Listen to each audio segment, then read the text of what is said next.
You are listening to The World as I See It podcast. As I see it podcast. As I see it podcast. As I see it podcast. As I see it podcast. Hello everyone and welcome back to the podcast. I'm super excited that you are here with me today.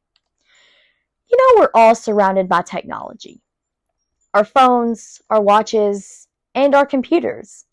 But for me, and for so many people in the blind and low vision community, this technology isn't just about convenience. It's a key to my independence and how I see the world. Today, we're going to dive deep into how technology has completely changed my life. We'll get into the amazing things that happen and, those times when you just want to throw your phone or computer across the room. Yeah, I've been there. And I'm telling you, it happens. We'll be talking about all the pros and the cons. And trust me, there are plenty of both. I never imagined all of this incredible technology would come out into my life and open up a world I didn't even know was there. And hey, before we get started, if you have any questions, feedback, or just ideas for a future episode, please send me an email at theworldasIseeitpodcast@gmail.com. I seriously love hearing from you. Okay, let's get into it. The first piece of technology we're going to talk about is something that is probably on your phone right now, and you might not even known that it existed. It's called VoiceOver. Now, for a sighted person, imagine your phone screen just goes completely black. You can't see a thing, but you can still use it. How? That's what VoiceOver is. It's a built-in screen reader on iPhones and iPads that uses spoken descriptions and gestures to tell me what's on the screen. I mean, it's literally like having a helpful, teeny little narrator inside your phone. Okay, sometimes it gets annoying, but anyway. When I touch the screen, it will tell me what I'm looking at. So, for example, messages, settings, the camera button. And I didn't just, tap and hold. I use these special gestures. A simple swipe moves me from one item to the next. A double tap activates an app, and a 3-finger swipe scrolls the page. It's a totally different way of interacting with the phone. And honestly, for me, it's really the only way. I'll never forget the first time my dad turned it on for me. I must have been about 8 or 9. I can't exactly remember. I sat down and just started exploring, teaching myself how to use it. Before I knew what VoiceOver was, if I wanted to listen to music or watch a movie, I had to ask someone to help me. But when I was able to do it myself for the first time, it was just so freeing. It was this moment of, wow, I can do this on my own. Nobody has to help me. Now, while VoiceOver is a total game changer, it's not perfect. Believe me, it's got its own set of pros and cons. The advantages, it's completely free and pre-installed on every Apple device, which is amazing. And once you learn the gestures and commands, it becomes second nature and is super efficient. Some disadvantages. Unfortunately, not all websites or apps are built with accessibility in mind. So I will get to a button or a link and VoiceOver might just say unlabeled button. And I have no idea what it does or what it is. It's like a mystery button challenge. And I'm just sitting there, tapping all over the place, hoping for, something. that will tell me what that button does. And my phone is just saying, unlabeled, unlabeled. It is so frustrating. But there's more to it than just navigating the screen. What about typing? The phone might be the window to the world, but to actually communicate, we have to type. And technology helps with that in two main ways. So, Braille screen input and dictation. Let's start with Braille screen input. So, this is for all my fellow Braille readers out there. So, I can actually type Braille directly onto my iPhone or iPad screen. So, imagine your phone screen is divided into 6, like spots or like 6 little dots of Braille, and that's a Braille cell. So by tapping those dots with different finger combinations, I can type out words and commands without a physical keyboard. It's fast and it gives me a direct way to write. It's built into the phone, so I don't need to carry any extra equipment. Not all apps support it well, and it can be a bit of a learning curve to get the gestures just right. And sometimes, honestly, it just doesn't want to work, and it just freezes on me, forcing me to switch to a different method. Super annoying. And that's where dictation comes in. So this is probably the one that you're most familiar with, and I'm sure that some of you have probably used. So I can simply speak my texts or emails and the phone types them out for me. I just double tap the microphone icon on my screen and start talking. I even say period or comma to add punctuation. It's incredibly fast. I can get my thoughts down in a hurry, and it's completely hands-free. And that's what I really like about it, that it is hands-free. Cons? Oh, we've all been there, right? The dreaded autocorrect. Or misheard words. You go to say something like, I'm going to the store, and it types out, I'm going to the sword. And then you spend all this time correcting the sentence, and it just cancels out all the speed you gained from dictating it. And if I'm in a noisy environment, like a coffee shop, it can be really unreliable. Plus, if I pause to think, it sometimes just stops listening, and I have to restart. So much fun, right? And I do want to say that if I am in louder environments, I do prefer Braille screen input over dictation so that nobody hears what I'm typing. As you can see, each of these technologies is a powerful tool, but they all have their advantages and disadvantages. It's a constant dance between what works best in specific situations. Okay, so we've talked about the tech that's already in our phones, but what about the really futuristic stuff? The kind of tech you see in movies.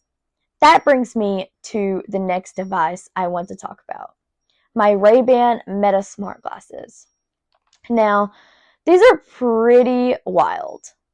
At first glance, they basically just look like a regular pair of Ray-Ban sunglasses, which I love because they just blend in. But they have tiny little cameras, some speakers, and a microphone built right in. And they connect to an AI assistant. I mean, imagine this.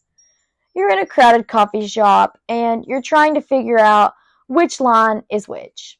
I can just say something like, "Hey Meta, what am I looking at?" And it will describe the scene and, tell me there's a long line for people, in front of you, a cash register to the left, and a menu board to the right. It's like having a helpful teeny guide right on your face. And the best part, if I'm trying to find something specific in a store, I can start a video call through the glasses with a friend or family member. And so they can see exactly what I'm seeing and guide me to the right aisle or help me find an item. It's like having a sighted friend with me, no matter where I am.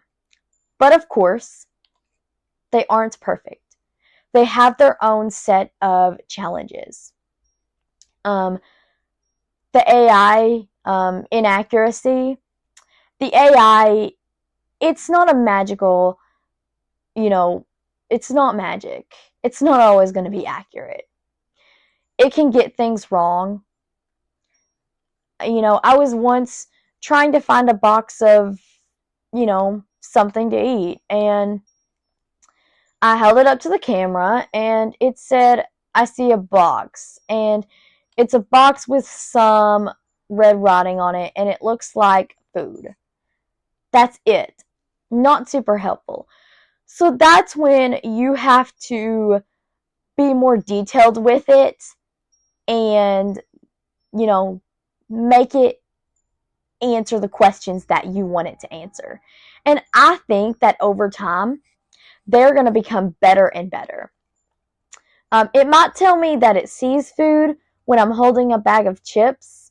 It's a great tool, but I'm not going to rely on it to tell me if I'm about to step into a busy street. This is a big one. This is a big pro, or a big con. Internet dependent. So the glasses need to be connected to my phone and the internet needs to work. If I lose my connection, they're just sunglasses. They're not built for accessibility.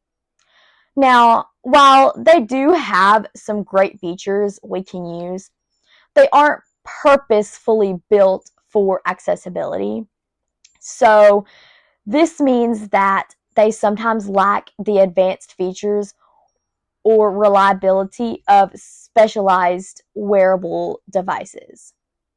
In the end, the Ray-Ban, Meta glasses are a really neat tool, and they are a big help. And I do want to point out also that a big pro for me was the price. A lot of wearable glasses that you can get that are designed for visually impaired, one, they look more robotic, so they stand out, and two, they are thousands of dollars, whereas the Meta Ray-Bans were only, I think, like $300, $400. I can't exactly remember, but something like that. Meta is great for a hands-free experience, but, they're a supplement. They're not a replacement for the other technologies we've already discussed. So we've talked about my phone and even a pair of smart glasses. But let's talk about the next level of technology. Something designed from the ground up specifically for someone who reads Braille. And this is where we get into the Braille Note Touch. Think of it like a Braille-based computer that's the size of a tablet. It basically looks like a tablet. It's a device with a refreshable Braille display and a full Braille keyboard built in. And if you lift up the keyboard, there is a screen underneath for those sighted people interested in knowing that fact. It runs on a modified Android operating system, which means I can do all of the things you would do on a regular tablet. Like, I can browse the internet, I can send emails, and I can even use apps like Google Classroom. But I do it all using Braille, and it does have speech, but I mainly use the Braille.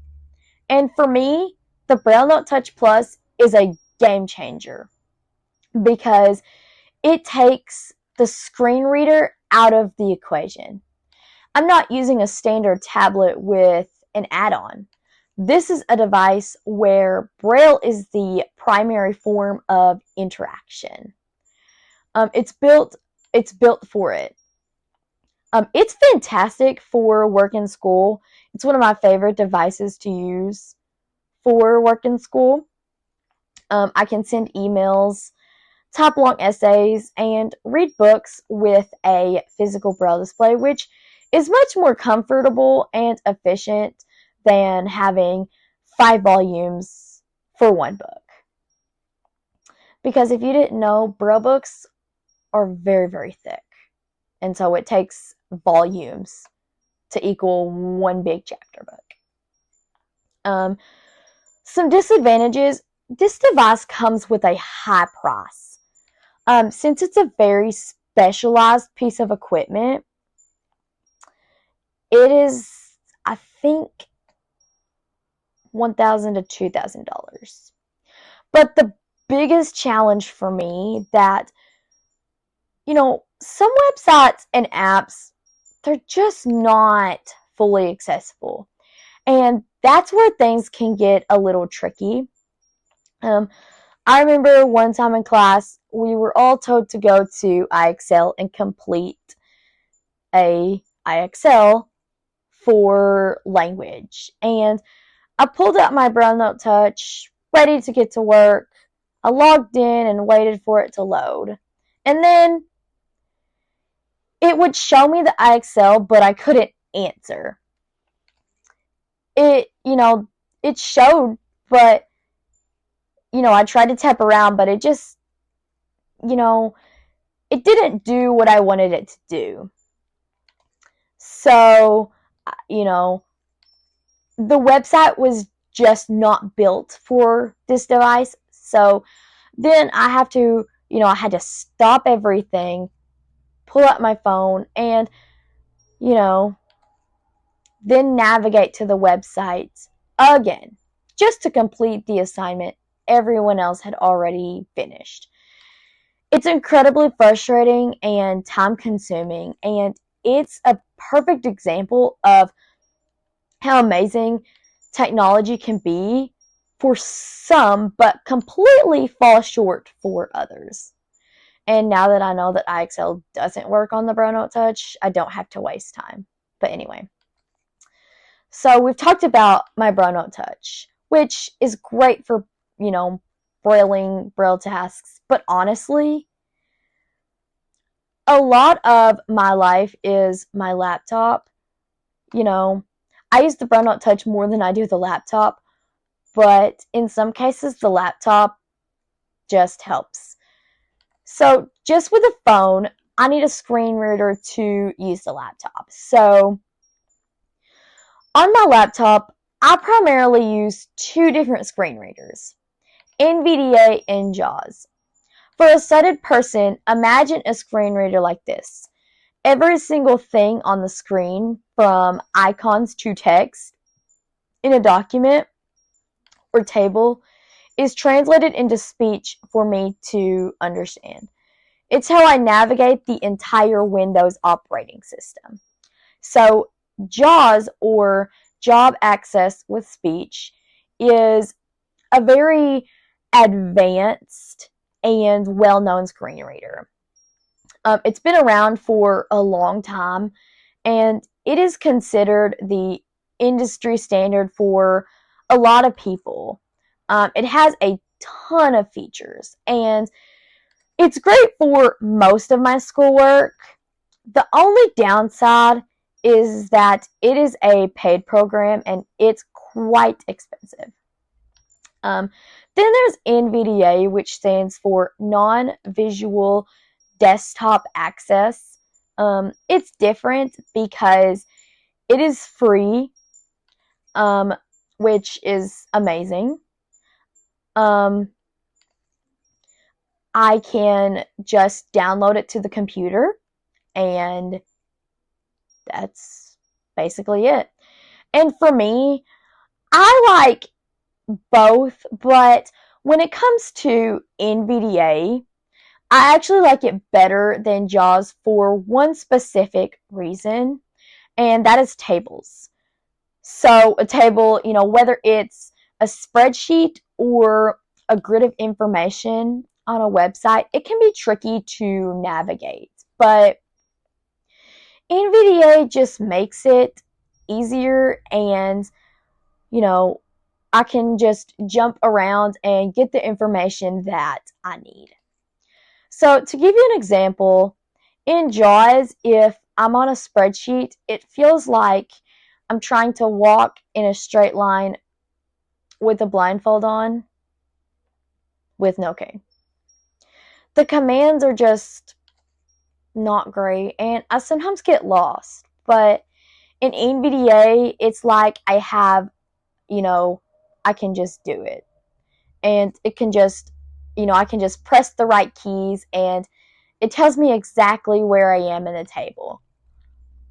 What the header is and what's in the next cell.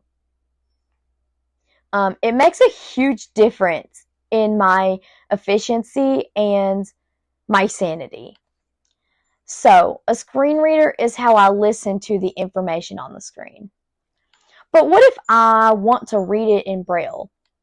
So, that is where a Braille display comes in. It is a small portable device with a line of refreshable Braille that connects to my laptop or phone. You can connect it using a USB or Bluetooth. It's an accessory, so it gives me a tactile way to read everything that the screen reader is announcing. It's perfect for, quietly reading, editing a document, or just checking my spelling when I'm in class. Talking about all of this technology reminds me of someone who is the reason for so much of why it works for me every day. And I just want to take a moment to brag on my para. And for those of you who don't know, a para or paraprofessional is an aide who works one-on-one with the students. And in my life, my para is more than just aide. She is basically my school mom. She gets the work that needs to be brailled, my worksheets, my tests, basically all of the things that I want in a physical copy, and she brailles them for me. So she pours so much effort into making sure every page is perfect. She's also worked incredibly hard on the tactile graphics, which are so important when it comes to science and math. She's sometimes had to fight with the technology, learning complex software and wrestling with the computer and the embossers to get everything to work, all to make my life a little bit easier. So, if you're watching, thank you. I very much appreciate you. So, we're going to talk about the embosser. So, the embosser is like a Braille printer. It prints documents with raised dots that are basically for me to read, not for sighted teachers or classmates. So in our school classroom, we have two different types of embossers. the index and the irie. So the index, I think, is her go-to. I rarely use them. She uses them way more than I do. I think that is her go-to for most things when it comes to Braille. It's incredibly user-friendly, so it basically works just like a regular printer almost. So once she has a Braille document ready, she just clicks a button and it embosses it. It is simple and their tech support is fantastic. The main challenge with the index is creating tactile graphics, which are raised pictures or diagrams. So to do that, she has to use a special software called Tactile View, and this program lets you take an image and turn it into a touchable, a touchable graphic that I can feel. And it has a lot of tools for editing and preparing the image. But it can be a lot to learn and get just right. Then there is the irie embosser. This one is a little more complex, but it has a couple of amazing features. So one of the biggest pros of the irie is that it can emboss at different levels. So what this means is she can create different textures, some dots that are lower or some that are higher, which is great for creating more detailed graphics. And the other huge benefit, she can use, regular paper. Standard Braille paper is heavy, it's thick, it's cardstock that holds the dot shape perfectly. It's great, but the irie can use that, or it can use regular lighter weight paper, which is a lot easier to find and work with. The downside of the irie is that it's been a lot of learning to get the most out of. It hasn't been as easy as she had hoped to make the tactile graphics on it, and it definitely requires a lot of patience. So if you're watching, thank you. You are awesome, Miss Trina.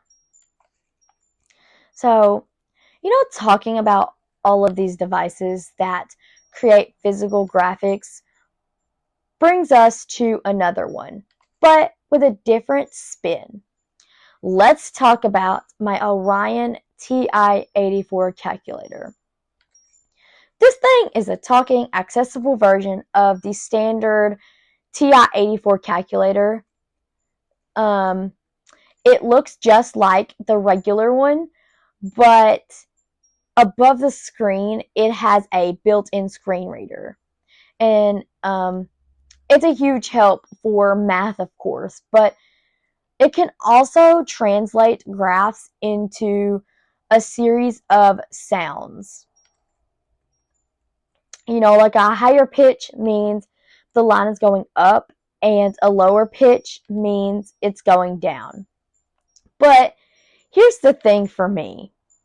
I just don't like the audio graphics. It's really hard for me to visualize what's happening just from sound. Imagine a graph that's a perfect parabola in my head. I know what that looks like, but with the audio graphics, it just gives me a long series of high and low beeps. I have to count the beeps and try to, map out the curve in my head. It's just not great at all. I'm a tactile person, and I would much prefer to have a physical graph that I can actually feel. It makes so much more sense to me. Now, let's switch gears to some other amazing tech that helps me with everyday life. For example, my Amazon Echo Show 8, third generation. So, I also use it for, I use it for checking the weather, listening to music, audiobooks. But it has one feature that I absolutely love, and it is called show and tell.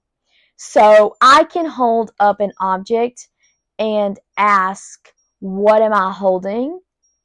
And the device will use its camera to scan the object and tell me what it is.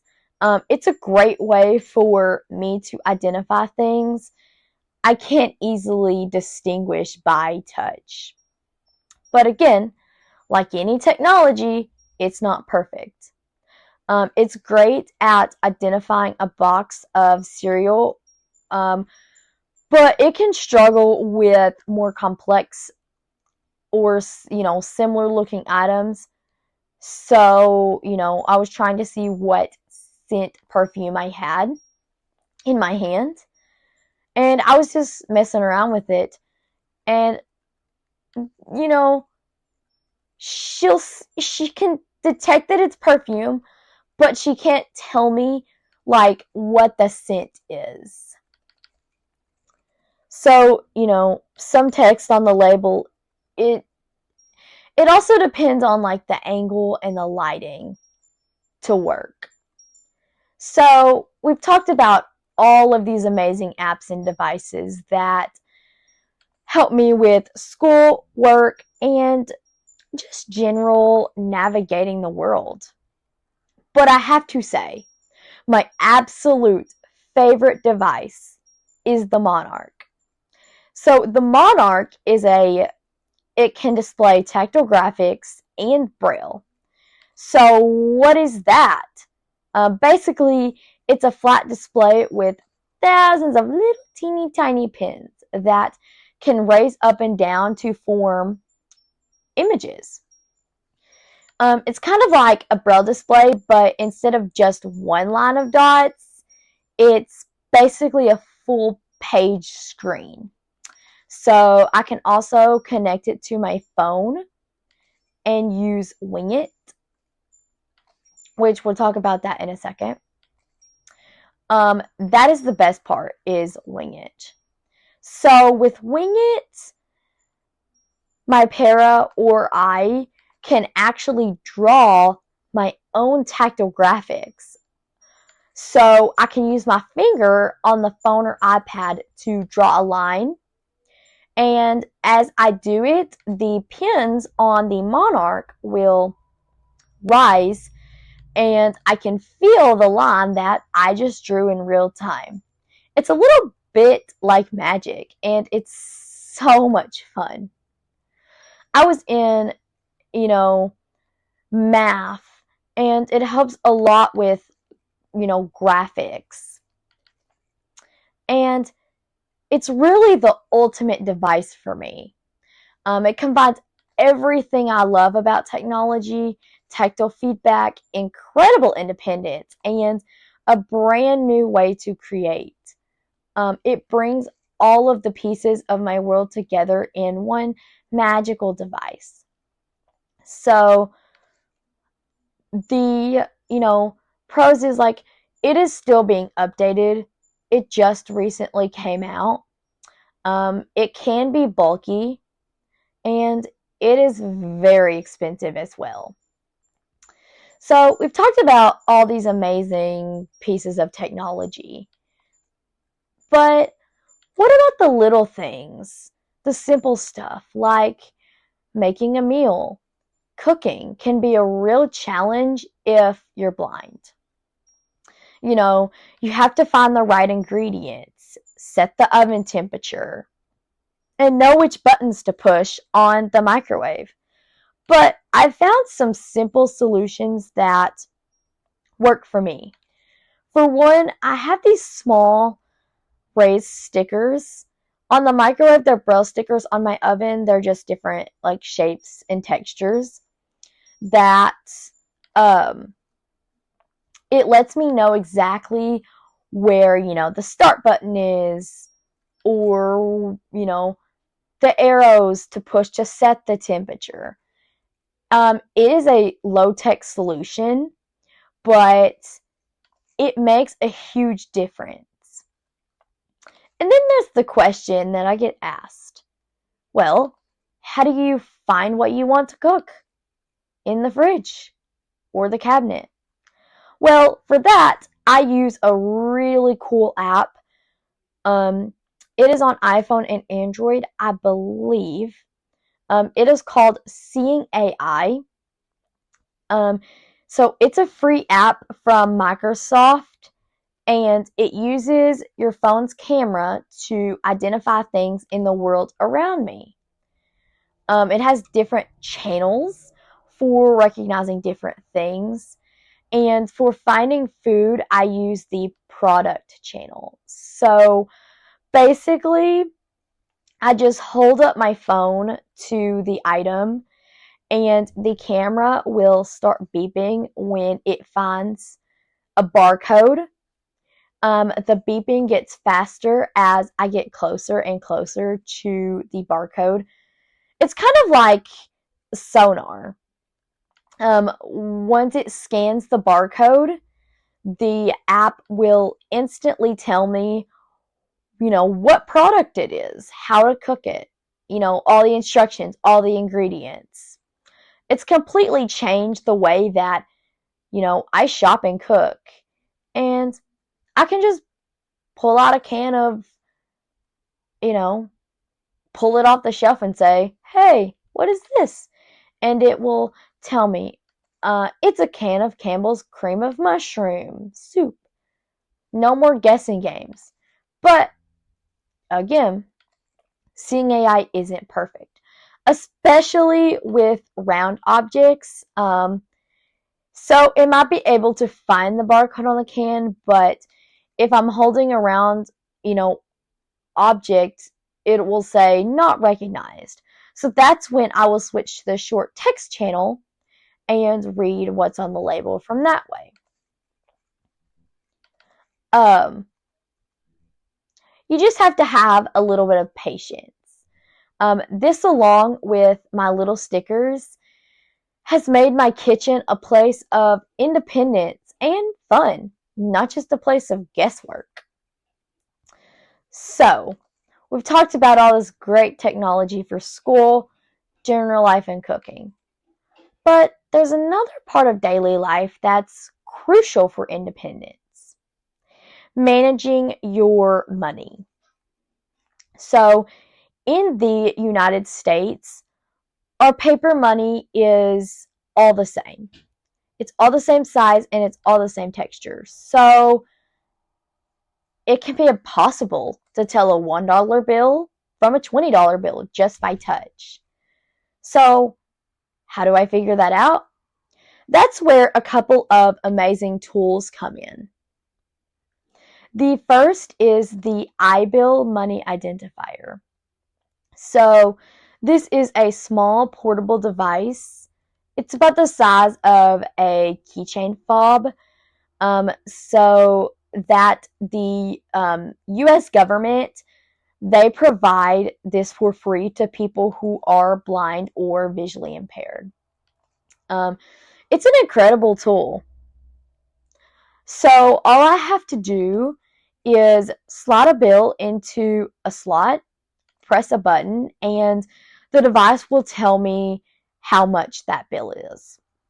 So it can speak the value, or if I am in a public place and want a little more privacy, it can give me a unique pattern of beeps or vibrations for each bill.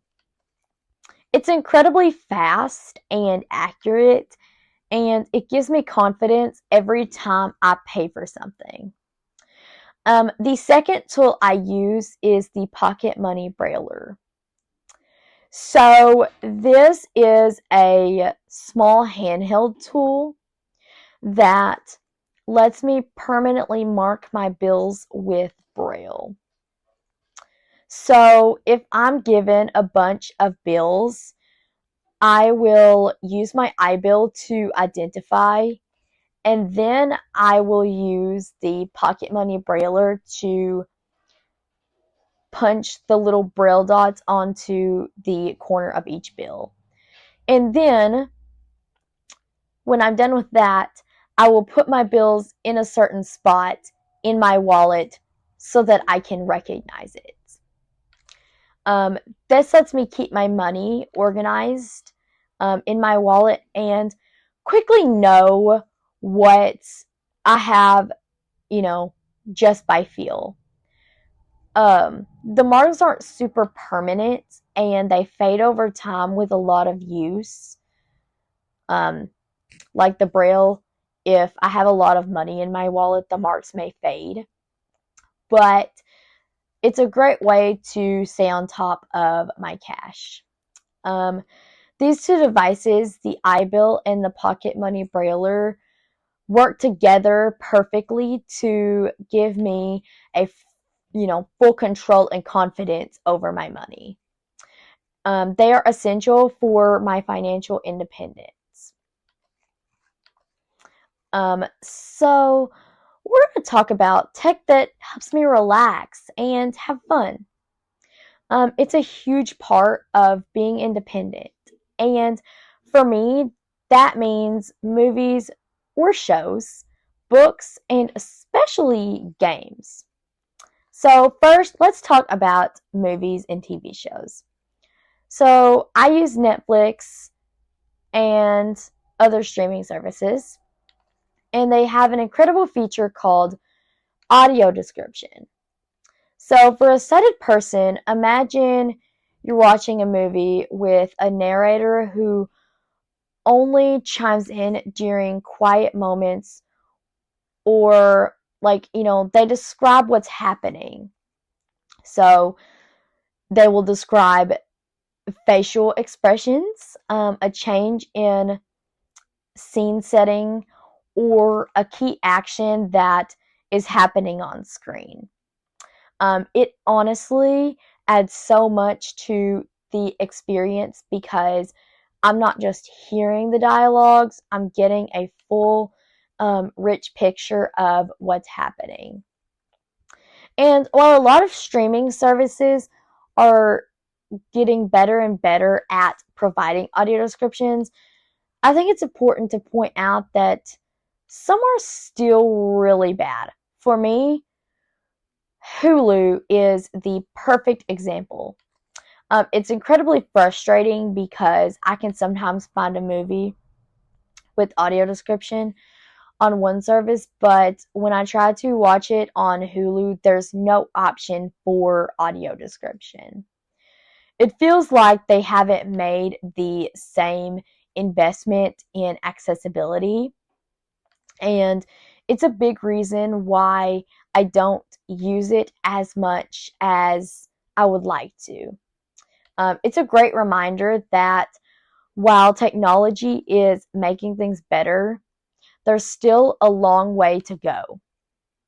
And when I want to get lost in a book, I turn to Audible.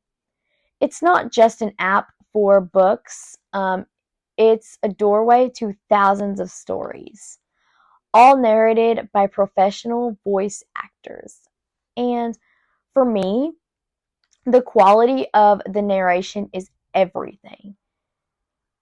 It's a huge step up from the robotic voices of some of my screen readers. It allows me to sink into a story and feel like I'm right there with the characters. But my favorite way to have fun is by playing games on my phone. The thing is, though, that not all games work for me. I prefer games that are built to be audio-based, not text-based. I know that might sound a little strange, but for me, the sound effects it's what makes the game feel like a real game and not just a story. For example, some of my favorite games are things like Blind Drive, which is an audio-based driving game where you have to dodge cars based on the sound of their engines. I've also really gotten into A Blind Legend. I really like that game too. It is a story-based game, but it has audio cues.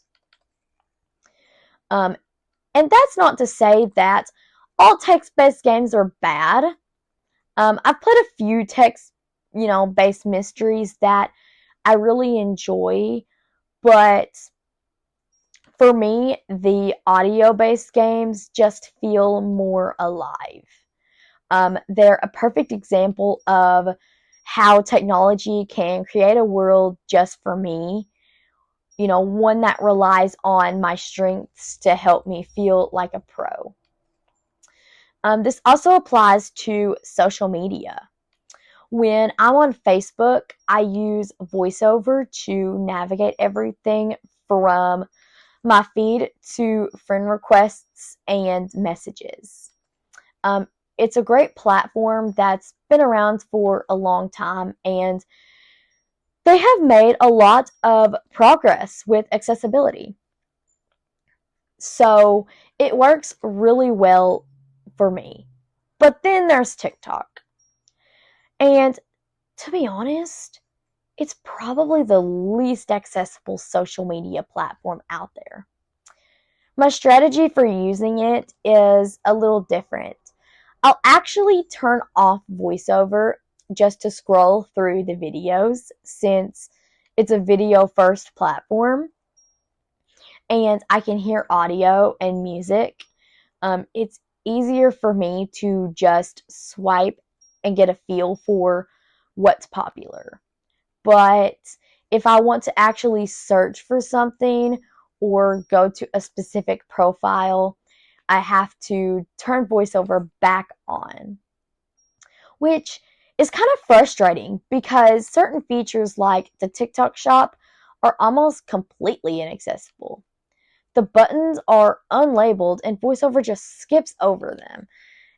The layout doesn't work with my screen reader. It's also not a great platform for creators. I've heard from other people that posting can be very inaccessible and it's just too difficult to do. So I don't even try. It's a powerful reminder that not every app is built with everyone in mind. On the other hand, I think that most accessible social media platform is YouTube. The app is very well designed for screen readers. It's easy to navigate videos, find channels that I like, and subscribe. The interface is clean and the buttons are clearly labeled. It's a great example of a platform that has invested in making sure that all of its users can have a good experience. And that is how technology helps me be more independent. As you can see, it's a mix of a lot of different devices, each with its own pros and cons. But they all have worked together to make the world accessible. It's not about one single piece of technology. It's about the whole picture. Thank you so much for joining me today. I hope you learned a little bit more about my world. If you have any questions or comments, don't forget that you can send them to me at theworldasiseeitpodcast@gmail.com. Until next time, stay curious and keep listening. You've been listening to The World as I See It podcast.